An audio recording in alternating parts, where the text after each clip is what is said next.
Au regard de tout ce qui se fait en ce moment, il y a une seule question qu'on pourrait se poser. À qui la faute?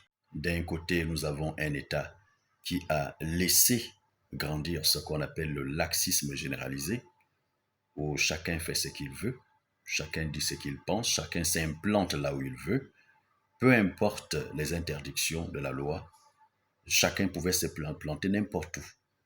Ce laxisme généralisé a été maintenu pendant près de, je peux dire, 40 ans. Et cette population habituée au laisser-aller et à la pusillanimité notoire de nos gouvernants, cela n'a fait que conforter, sinon consolider, l'incrédulité des uns et des autres quant à ce possible déguerpissement, à ce possible pilonnage des zones habitées. Alors je réitère, à qui la faute? Derrière l'Assemblée Plénoreti, c'est une zone géographiquement située derrière l'Assemblée nationale, la maison du peuple où on vote les lois, on contrôle l'action du gouvernement. Et juste en face, il y a la chaîne nationale, la première chaîne de télévision. Mais quand tout cela a été entretenu pendant autant de temps, à qui la faute? C'est vrai, ils avaient été prévenus. Mais nous savions aussi que beaucoup avaient revendu les terrains alors qu'ils avaient déjà été indemnisés. Mais rien n'avait été fait pour corriger ces personnes. À qui la faute? Ce laxisme généralisé a entraîné le désordre, a légitimé le désordre. Quand le cadastre vient borner un terrain non autorisé, à qui la faute? Est-ce qu'en bornant un terrain non autorisé, cela est de nature à décourager ceux qui veulent venir s'implanter ou ceux qui veulent y rester? À qui la faute? À qui la faute lorsque les hauts cadres de l'administration, de toutes les administrations confondues, venaient allègrement derrière l'Assemblée et dans les zones sous-intégrées prévues pour le pilonnage, quand ils venaient pour manger, sympathiser, être avec leurs amis, fêter leurs anniversaires, fêter leur victoire politique, fêter la victoire de leurs associations politiques, quand ils venaient le faire régulièrement et allègrement, sachant très bien que c'était des zones non autorisées. À qui la faute? À qui la faute lorsque pendant la campagne présidentielle, aucun parti politique, aucun homme politique n'a déclaré clairement, avec insistance, le déguerpissement et la démolition des maisons comme acte prioritaire posé par l'éventuel président? À qui la faute? Lorsque le président Ali Bongo était venu jouer au Songo, au cocotier, avec tous les hauts dignitaires qui nous dirigent aujourd'hui et qui ont applaudi, sachant très bien qu'ils étaient sur un terrain non autorisé, est-ce que cela a donné le présage d'un possible déguerpissement? Est-ce que ce n'est pas suite à la somme de ces actions que les populations se sont dit, ils ne vont jamais casser, puisqu'ils mangent ici, ils dorment ici, ils jouent au Songo ici, ils se réjouissent ici, leur succès politique, leur campagne politique se font ici, sur une zone non autorisée, ils ne pourront jamais casser ici. Est-ce que ce n'est pas ce qui a consolidé cette envie pour les citoyens de s'installer dans ces zones? Les actes qui étaient posés par les gouvernants, est-ce que ces actes étaient de nature à décourager qu'à rassurer?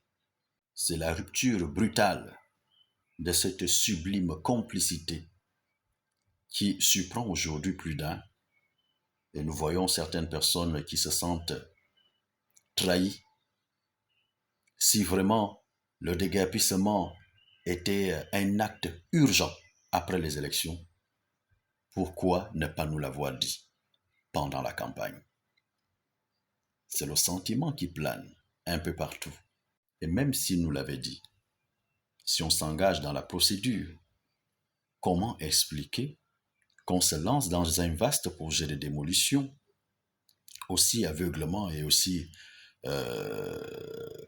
brutalement et que c'est par la suite qu'on veille s'entretenir avec l'avocat pour s'enquérir de la liste de ceux qui avaient été dédommagés, indemnisés.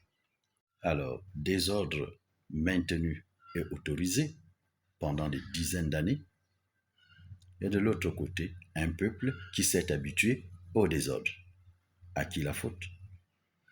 Voilà pourquoi je propose non pas l'indemnisation, mais l'établissement des moyens de compensation. Indemniser ceux qui sont en situation régulière et offrir une somme symbolique à ceux qui s'étaient implantés sans savoir que ces terrains avaient déjà été indemnisés. Au fond, ce n'est pas de leur faute, c'est juste qu'ils ne savaient pas. En leur offrant une somme symbolique pour aller louer ailleurs pendant un bon nombre de temps, histoire de pouvoir se réorganiser. Quant à ceux qui avaient déjà été indemnisés et qui se sont réinstallés, ils n'auront rien du tout. Là au moins, tout le monde est content. L'État qui a tout permis, la population qui s'est habituée au tout permis. Dans ce cafouillage, je pense que la meilleure mesure de compensation, c'est celle-là. Personne ne serait réhabilité dans tous ses droits, mais au moins chacun pourrait gagner quelque chose. À l'issue de ce qui précède, on va dire que cette situation vient de donner la psychose aux Gabonais quant à l'envie de construire. Qui peut encore avoir le courage de construire aujourd'hui?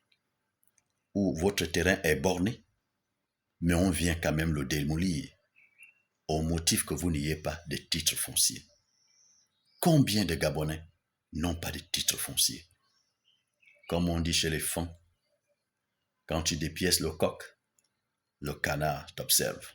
Parce qu'il est en train de méditer sur son sort. Tous ceux qui n'ont pas de titre foncier devraient réfléchir aujourd'hui. Alors je propose ceci, je ne me limite pas seulement qu'à critiquer. Je propose ceci, que l'État construise les maisons aux Gabonais. Comme c'est vous qui avez les titres fonciers, construisez les maisons aux Gabonais pour faire location-vente.